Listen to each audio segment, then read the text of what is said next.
Welcome to the deep dive. If you're here, you want to get smart fast. And today, we're digging into some ideas from Sergei Kontsevoy. That's right. Based on a YouTube source you sent us, we're exploring his perspective on freedom. Or maybe it's more about unfreedom. Yeah, he focuses quite a bit on what makes us unfree, both externally and internally. It's quite a framework. Our mission, then, is to kind of break down those core arguments. What does he mean by internal and external unfreedom?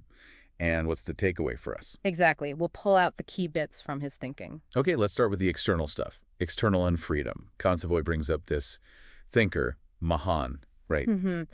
And the idea is that society, particularly schools, conditions us, teaches us to do things we don't really want to do. Right, and he pinpoints a specific time for this. He really zooms in on middle school. Think like 5th to 8th grade, maybe up to 9th formally. Okay. That's when he believes kids are significantly suppressed, as he puts it. They learn this lesson of unfreedom. You mean through, like, the structure, having to do subjects you hate, keeping to a rigid schedule? Precisely that. It's about compliance, learning to just do what you're told whether you like it or not. And the impact lasts.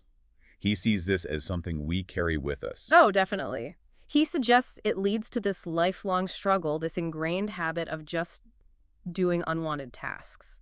It's hard to shake off later.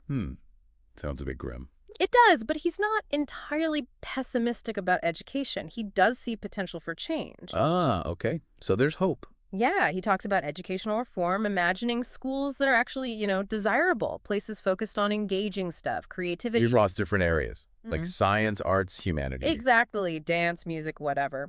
Assuming the resources are there, of course. The idea is shifting from obligation to, well, genuine interest. Learning something kids are drawn to, not forced into. That's the vision. Okay, so that's the external side. Now let's shift to the internal unfreedom. This one's maybe a bit more complex. Internal. This is about what's going on inside our heads. Spot on. He ties it directly to our internal dialogue, that constant chatter. The voice that never shuts up. Yeah, I know that one. He argues that simply not being able to stop that dialogue is a huge challenge. Like, even for Zen masters, it's tough. Wow, okay. So it's fundamental. It seems so.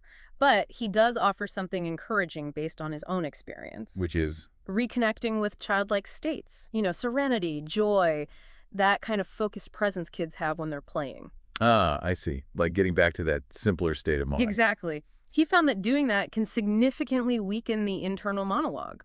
It doesn't dominate as much. Interesting. So what's the actual job of this internal dialogue then?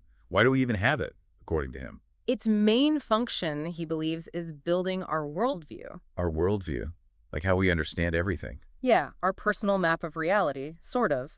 And once that worldview kind of solidifies or lands for you, as he might say, Yeah, and what? then a sense of calm can take over.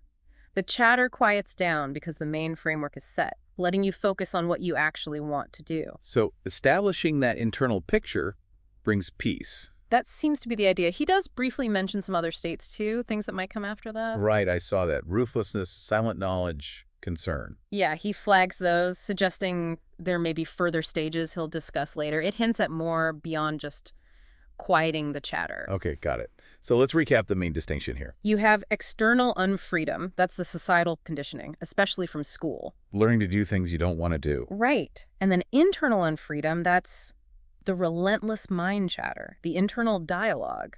Driven by the process of forming a worldview. Exactly. And he suggests ways forward for both. Reforming education for the external part. And for the internal, tapping into those childlike states, building that stable worldview to ease the internal noise. So a final thought maybe for everyone listening. How much of your day-to-day is driven by those external pressures, those learned habits of unfreedom? Or how much is it your own internal chatter dictating things? Could thinking about Kontsevoy's external and internal framework give you a different angle on your own freedom? Something to think about. Definitely food for thought. Thanks for taking this deep dive with us today.